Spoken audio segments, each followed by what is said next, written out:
this is our Klein Tools GFCI outlet tester. Wherever we find an outlet, we're going to use this tester. It does a lot of things for us. It tells us the voltage at the outlet. If we test it and it doesn't actually trigger, we use the button, doesn't trigger, then we know there's an issue.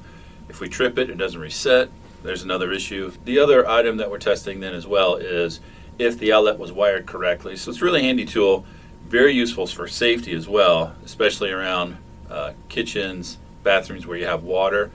And so we're testing those, making sure they're safe. And it's a great tool, especially because of the voltage.